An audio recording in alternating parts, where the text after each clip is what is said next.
Hey everyone, Jawad here with a quick take.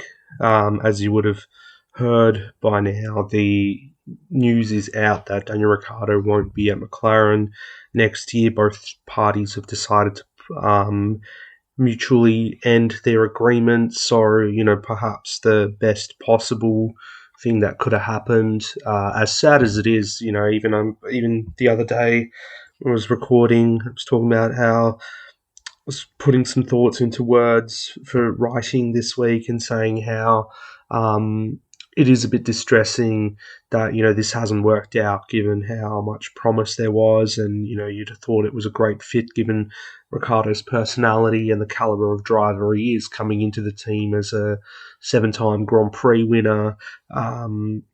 Demanding the big bucks and everything as well. But, he's regularly been behind his teammate Lando Norris and hasn't quite gotten himself out of the performance slump that he has found himself in. Bar the victory last year at Monza, which, McLaren's first win since 2012. No one's going to take that one away from him, not unless Zach Brown finds a laser tattoo removalist to get rid of that tattoo that he's got for that. But I think the big question to ask here, which everyone's asking, is, who's to blame, what's gone wrong, it's a bit of column A, bit of column B. As much as I'm a big fan of the team as well, I think there is a level of blame that you got to proportion towards them. It's a lot of people have come out and talked about how classless and how poor the attitude has been from Zach Brown in particular, the CEO, given the contract sagas that are going on all over the world at the moment with them in IndyCar, Formula E, and now with Oscar Piastri as well coming into F1. Not that Piastri's thing is what has gone on with him at Alpine is directly Brown's fault per se, but ultimately both have the driver has underperformed, the team has underdelivered. Now, one way of looking at it is Lando Norris, in an underperforming car, he has outperformed his teammate, he's outperformed the car, he's done so well this season as he did last year. Why can't someone of Ricciardo's experience match that or even get close enough to that? And that's what I think is the galling side of it. The fact that we've reached this point of no return where there's no coming back now.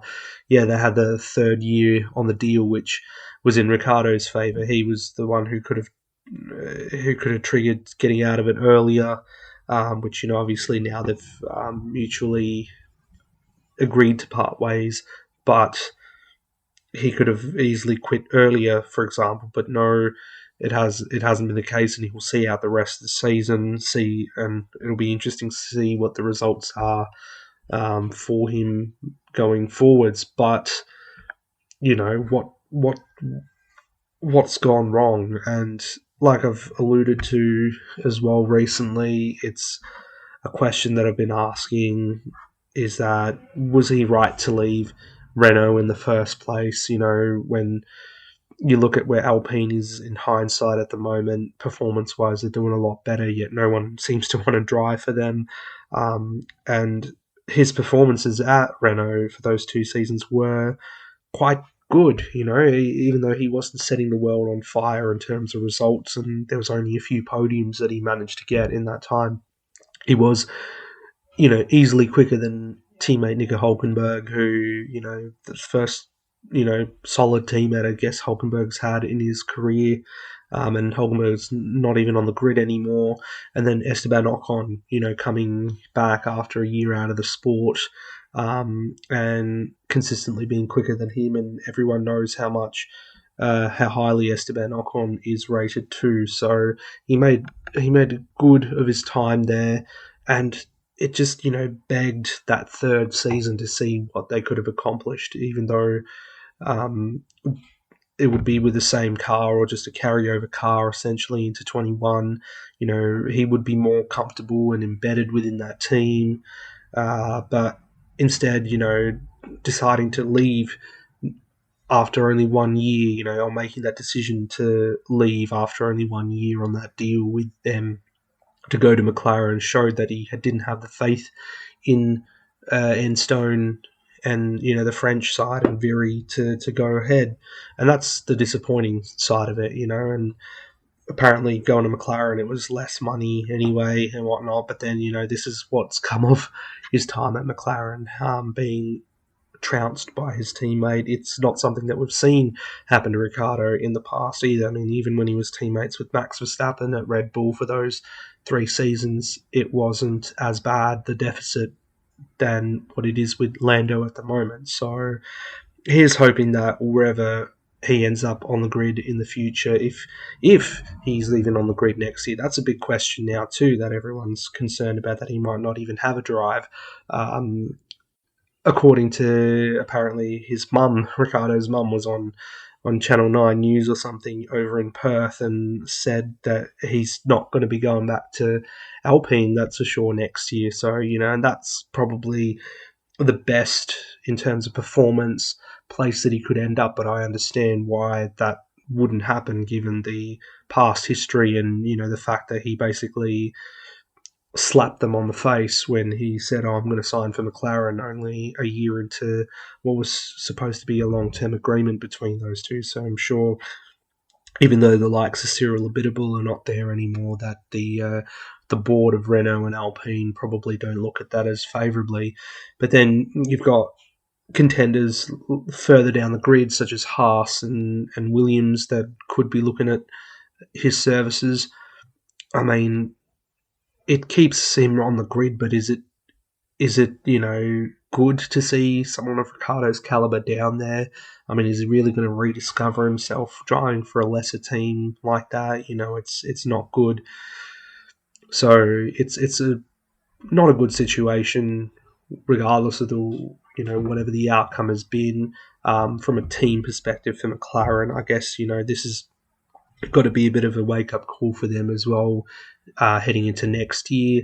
I mean, it is clear for those who know that this wasn't a team that was ready to jump into championship contention with the 2022 regulations. I mean, they're getting new infrastructure and new wind tunnel coming in 2024, so it won't be until then, at least, that we might see them back in the winner's circle regularly, as much as we had hoped with the results that we got in the past few seasons, that they would be up there, but unfortunately that's not the case.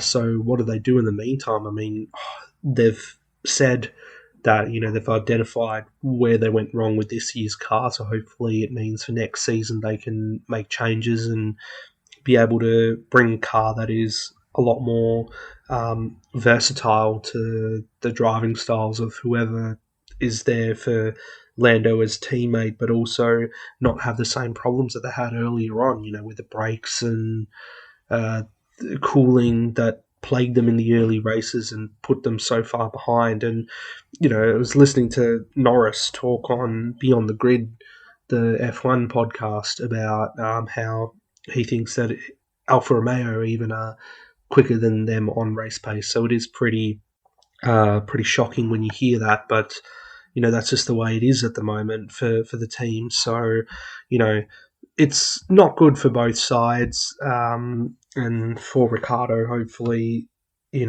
let's hope that this isn't the end for him. For the team, they haven't said yet who will be replacing him. Obviously, the news only just came out midnight, our time here. Piastri is obviously the number one target, but there was a bit of sneakiness from IndyCar land. I think Alex Palou announced something and then deleted a tweet pretty much straight after that. So would someone like him come into the team?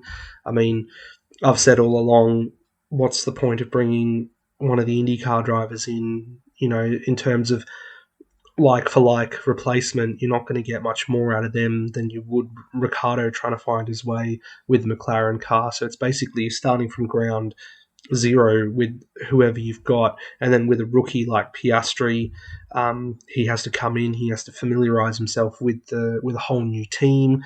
There'll be a lot of mental stuff going on as well with all the contract stuff with Alpine, and the legal matters as well that are being brought up in this. So it's not going to be the smoothest of debuts for him. So the whole situation is very messy. And I think whoever does come in, if it is Piastri, for example, there's going to be a big point to prove on his side. And I don't know if he's the kind of driver who has shown that he can do that. He's shown he's got the talent, he's got the speed, he's done so well in the junior formula, but to have made such big headlines like this and then back it up with performance, particularly how he's not been racing this year as well. He's done a lot of testing for the Alpine team, but it's not the same as being in a race situation. It might be another tough year for McLaren next year if the second driver isn't as up to speed as, if Ricciardo was able to turn himself around. But at the same time,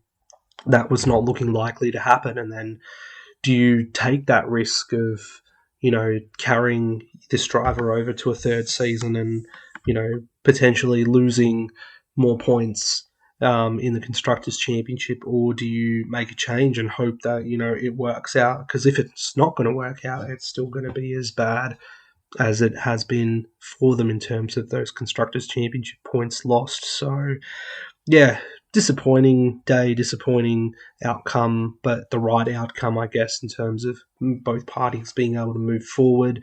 I certainly hope that, McLaren and their reputation can rebound from this as well by making the right decision.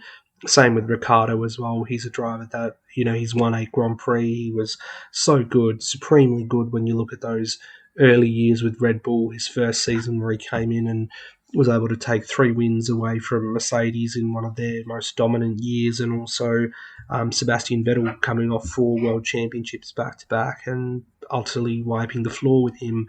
And then again, quicker than Danny Kvyat the next year, even though Kvyat beat him in the Drivers' Championship. And then, the first season with Verstappen as well, still showing that he is quite close. I mean, maybe he shouldn't have left Red Bull in the first place, which is, one of the best questions you can ask in hindsight. But, that's another story for another time. We could probably talk about that if Ricciardo retires or if he's no longer on the grid, perhaps, when we're looking back in retrospect. So, what's your thoughts? Please share them. As usual, didn't expect to be doing a little recording like this, but it's there. Get it out there, and be interesting to see what everyone else thinks. So thanks for tuning in. Hope you enjoy the Belgian Grand Prix this weekend, and we'll be back next week to wrap it all up.